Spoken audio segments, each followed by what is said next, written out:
Okay, let's try this problem, quite similar to previous two questions. Basically, we want to compute Q and R using these 2 points. So, let me draw a rough sketch of this curve, right? Don't need to sketch the correct curve, true one. Actually, we can't because we don't have Q and R. But surely this is a quadratic, right? So definitely it's going to be a parabola. But just going to sketch a rough sketch, rough curve.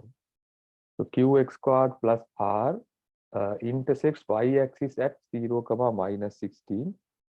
So that point, minus 16, somewhere here, right? Then x-axis at minus 2, 0. So, right. Because here x equals to 0, y equals to minus 16. So then here x equals to minus 2, right, because of this sign. Then y equals to 0. So basically, these 2 points, we can mark those 2 points. Let's say this point L and here this point N, right? So point N here, point L here. Then this curve, this graph intersects these 2 points. So like this. That's all we know. That's more than enough to compute Q and R. So this is the graph. The function is f of x equals to qx squared plus r. As I mentioned, you can write this one as y equals qx squared plus r. That's perfectly fine because y equals to f of x. Output values, x values are the input values.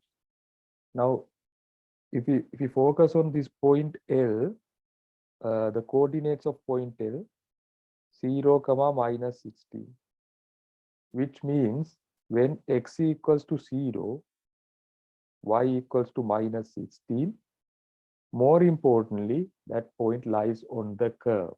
Hence, this point should satisfy by this equation.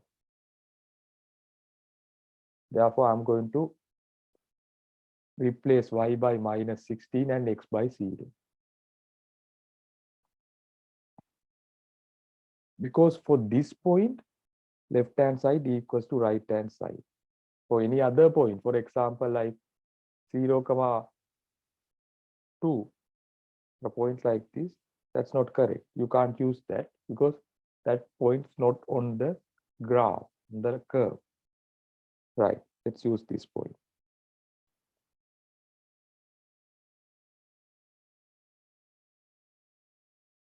So minus 16 in the left-hand side, q times 0 square plus r.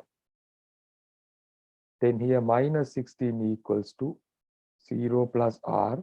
Basically, r equals to minus 16. That's the r value.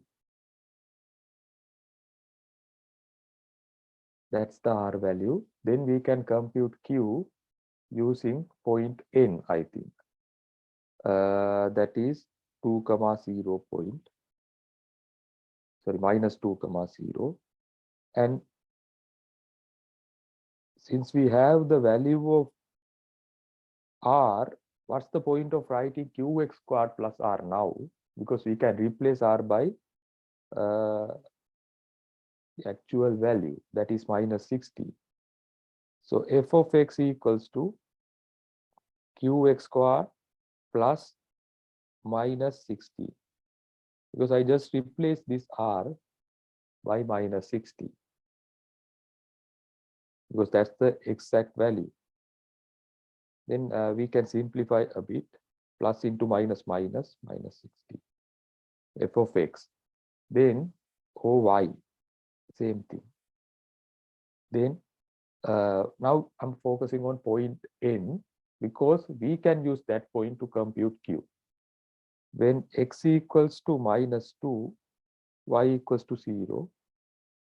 Therefore, let's replace y by 0 and x by -2. Q -2 squared minus 60. That is q times -2 into -2. That's +4 minus 16. I would like to move 16 to the other side. So basically 16 equals to 4 times q. Then divide both sides by 4. As I move 16 to the other side, sign, we should change the sign, minus to plus. 4, q equals to 4. So that's the q value. Now we can express that function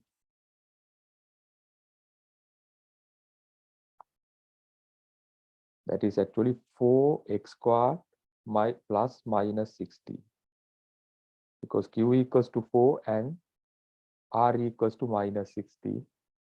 That's the required function, right? Sometimes we use this notation, function notation, very important. So we know that when x equals to 0, y equals to minus 60, right? How would you express this using f of x, right?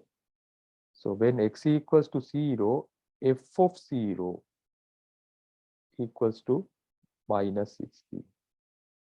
That's how we write. Because x values, those are the input values, and f of x, output values. When x equals to 0, the output value is minus 60. Then when x equals to -2, output value equals to 0, y value. So how would you write that? F of -2 equals to 0. That notation is also very important. Okay, thank you very much.